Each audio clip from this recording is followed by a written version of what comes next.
At Severny 17 Airport, everything was running on schedule. The last flight departed to the southern city at 10:45 p.m. There were 48 passengers on board. One of them, Alexei Maltsev, boarded the plane like everyone else. But upon arrival, he wasn't in his seat. No trace, no explanation. Alexei went through check-in.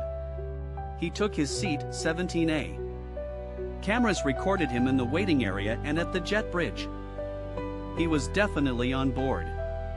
But no one saw him disembark. He vanished without a trace.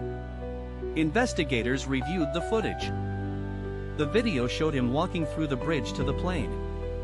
He sat by the window. After landing, all passengers left the aircraft. Except him.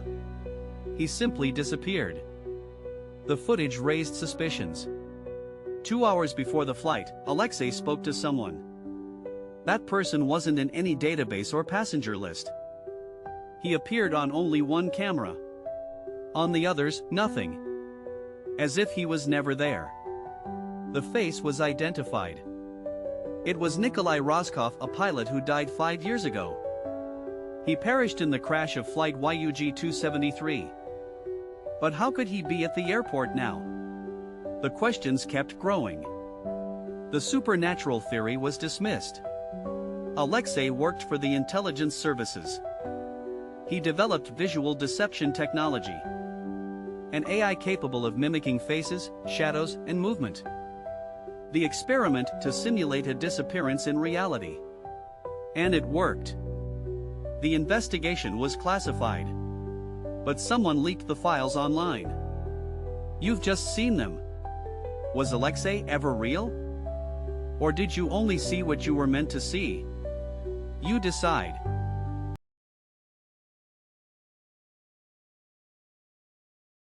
In the heart of the city stands the Riverstone Hotel, built in 1963, once luxurious, now quiet and fading. One night, a man named Thomas Bain checks in. He arrives late, alone, carrying a small black suitcase. He speaks little, leaves his ID at the front desk, and takes the elevator to the 6th floor. Room 6F was his choice, an ordinary room with outdated furniture and a view of the river.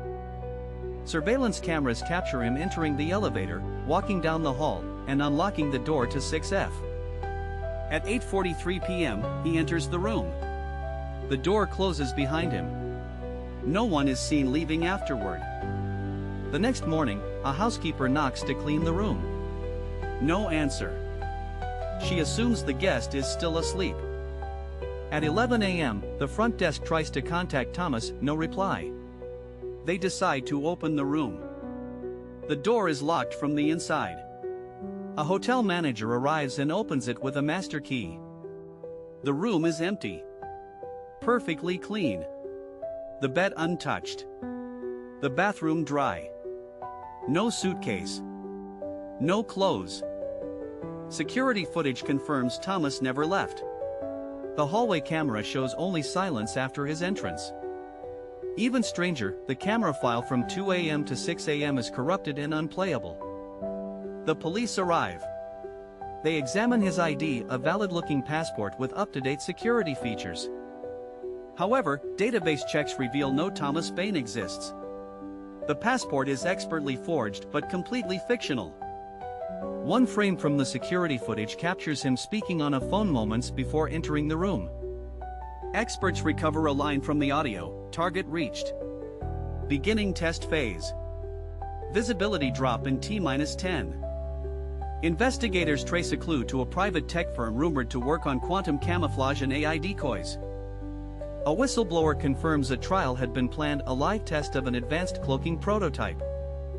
The device manipulates light and sound in real time, rendering a person invisible to both sight and machines. Thomas Bain wasn't a victim, he was part of the test. And the technology worked perfectly. But one anomaly remains. In the reflection of the window in room 6F, a figure is faintly visible. Not Thomas.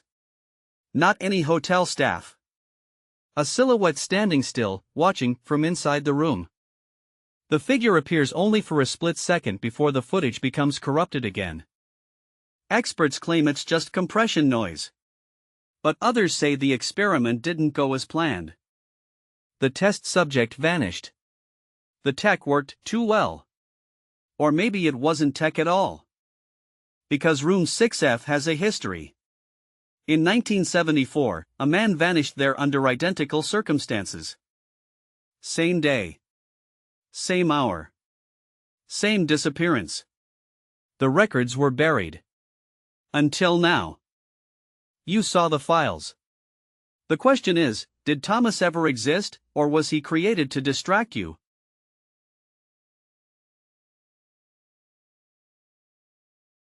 In 2023, an abandoned military listening post in Greenland, known only as Zone 7, was quietly reactivated. It was designed to intercept deep space signals during the Cold War, but had been shut down for decades.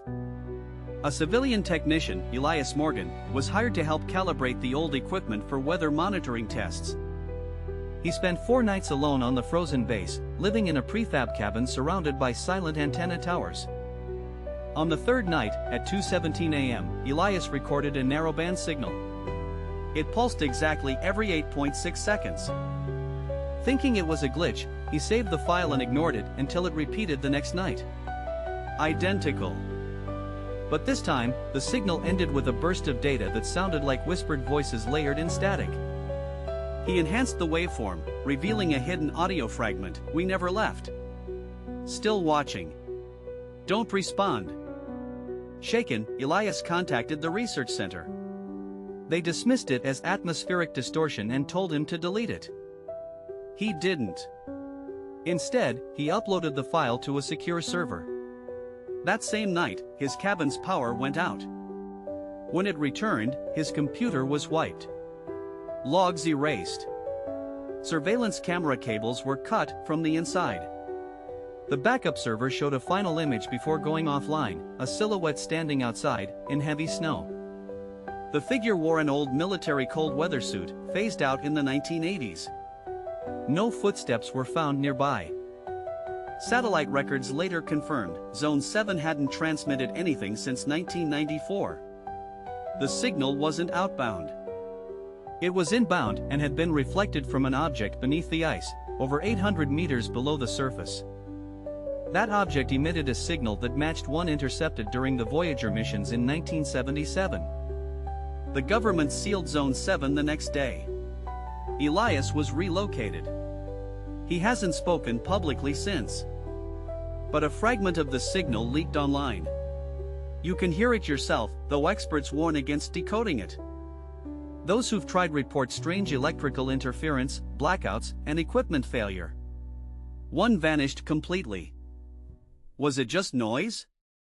A trick of old hardware? Or did something buried long ago finally respond?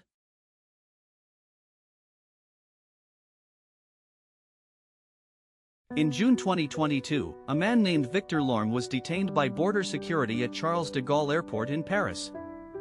He had no passport, no identification, and carried only a small black folder labeled Case 1209 Priority Clearance. When questioned, Victor calmly stated he was returning from 2037, on assignment for an agency that doesn't officially exist. Authorities dismissed it as delusion until he described classified satellite trajectories that hadn't been made public yet. Inside the folder were sketches, a detailed map of an underground data center in Nevada, blueprints of unknown drones, and photos of political figures and situations that hadn't occurred yet. Some of them came true within months. He predicted the exact hour of a power grid failure in Berlin, and the collapse of a research lab in Osaka. Medical tests showed anomalies in his blood, proteins not typically found in humans born after 1980. When asked where he got the information, he responded, "I lived through it already. I'm just here to observe the divergence." He warned of an event chain starting in October 2023, involving artificial intelligence, memory alteration, and digital erasure. Then, without warning, all footage from his holding cell vanished. Even physical backup tapes were blank. His fingerprints dissolved from the system. The black folder turned to ash during evidence transfer. No heat, no spark. Only one guard remembered him clearly, and days later, that guard was committed for psychiatric evaluation. He claimed Victor spoke to him in a voice that wasn't his own, layered, mechanical, like multiple signals speaking at once.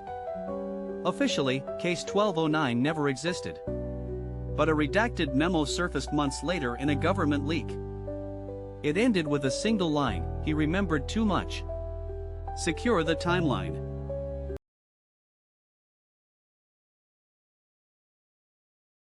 In March 2024, during maintenance of a decommissioned subway tunnel in Berlin's underground Sector 6, engineers reported hearing voices behind a sealed wall. They initially assumed it was echo from nearby passages. But when one technician placed a recording device overnight, the playback revealed structured speech. The voices spoke in perfect German but used outdated vocabulary from the early 1900s. One voice repeated, "We are still here. Still digging. Don't reseal." Authorities dismissed it as a hoax, but days later, 3 workers disappeared inside the tunnel. The only clue, their headlamps, left in a neat line.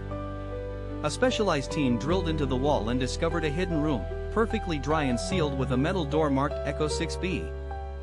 Inside were mining tools, uniforms, and a radio transmitter that hadn't existed before the 1950s yet showed no signs of age or rust.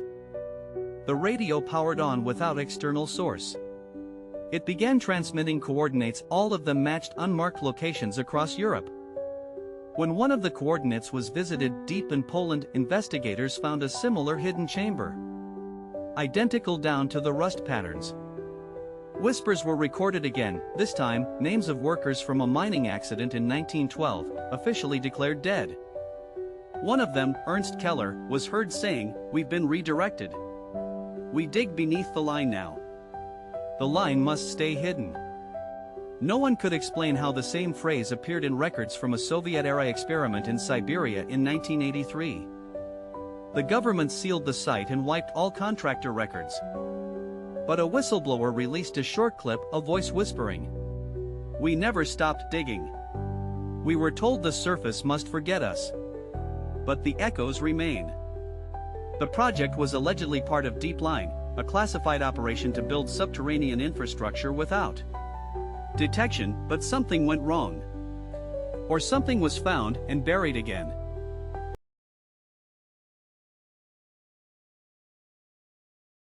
In May 2023, airport surveillance in Istanbul flagged a passenger whose biometric data returned no matches.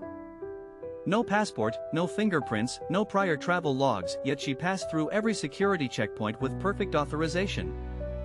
She called herself Eva Marlowe. Fluent in 6 languages. New airport layouts, staff schedules, even blind spots in camera coverage. When questioned by authorities, she simply smiled and said, "I'm not supposed to be in your files." An attempt to detain her failed. Her ID badge belonged to a NATO official who had died 6 years prior. Forensics revealed her blood contained synthetic markers used in classified neurological research. A search of her hotel room uncovered a sealed envelope titled Operation Glassdoor. Inside were photos of people who never existed, no birth records. No digital footprint, yet some of them appeared in CCTV images across major European cities. More disturbing was a handwritten list titled, "To be removed, Phase 2." It included names of 5 people who died unexpectedly within the next week. One analyst found a match. Eva Marlowe's face appeared in a 1999 security photo from a German tech lab. But she looked exactly the same. No signs of aging. No record of employment. No medical history. Nothing. The file was labeled Time Stasis Participant 03. That lab burned down in 2000. All researchers perished, or so it was claimed. Eva vanished from custody the night before transfer. Her cell was locked from the inside. All digital records related to her case were deleted in a system-wide glitch, including backup servers. One message was left behind, scrawled on the interrogation room wall in ink not recognized by any known compound. Glass doors let you see through. But not everything that passes leaves a reflection.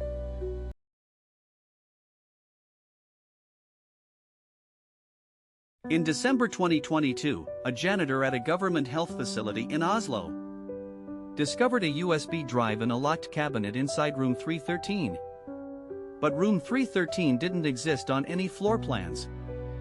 The keycard used belonged to a doctor who died in 2014. The janitor plugged the drive into an offline laptop.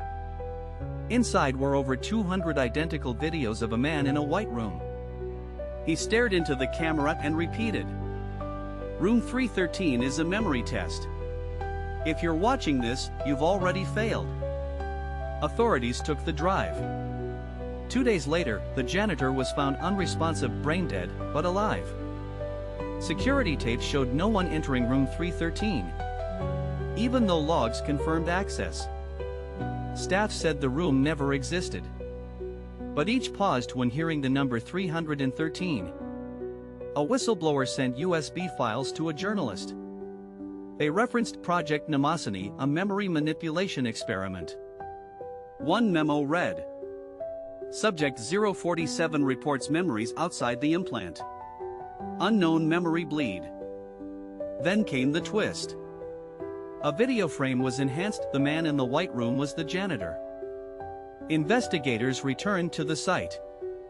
Room 313 was sealed with concrete, no door, no seams, just wall.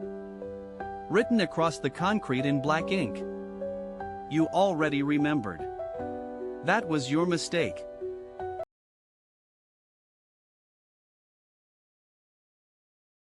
In October 2021, a tech support agent in Warsaw received a strange service request from an abandoned building.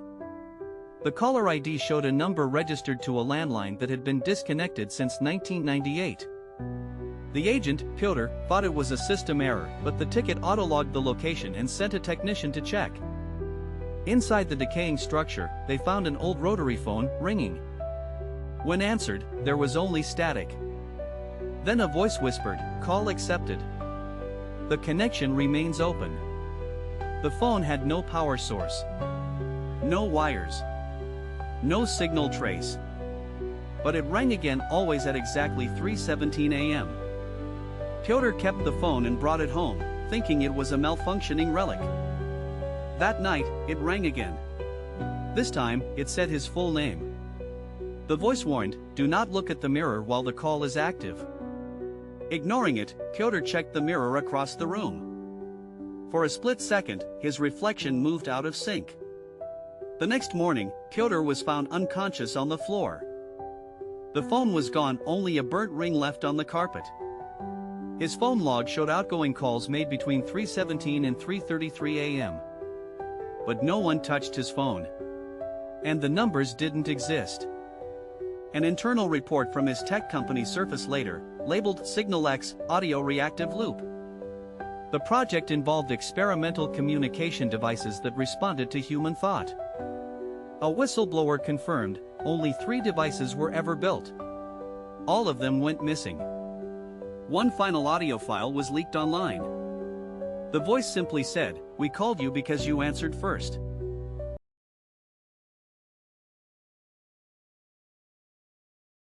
In 2020, a film student named Lena discovered an unmarked VHS tape in the attic of her university's old bell tower. The tower had been closed since 1995 after a fire damaged the upper floors. The tape had no label, just a date written in faded marker, July 7, 77.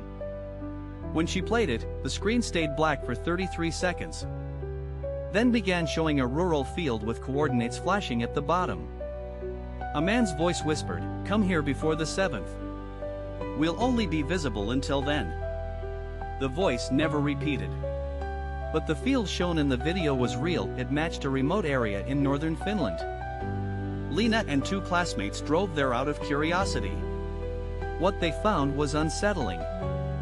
In the exact coordinates from the tape, they found a stone platform buried under moss. On it, carvings of numbers matching timestamps from the VHS. One of them set up a drone. As it hovered, the live feed showed something strange, Lena and her group, but they weren't moving. In the video, their bodies stood in the same spot, staring upward. But in real life, they were still standing unaware of what the drone saw. The drone lost connection. When retrieved, the footage was gone, replaced by static and the same coordinates, repeating endlessly. Lena returned to campus. That night, her VHS tape ejected itself with a new note inside the case: "You came late." Security footage showed her leaving her dorm at 3:17 a.m. She never returned. Her phone last pinged from the same Finnish coordinates 2 weeks after she got back. University officials sealed the tower again. But a janitor later reported hearing footsteps from the bell floor even though it had no stairs anymore. The last thing Lena uploaded before vanishing was a single still from the tape. The caption read, "The field is still there. So are they."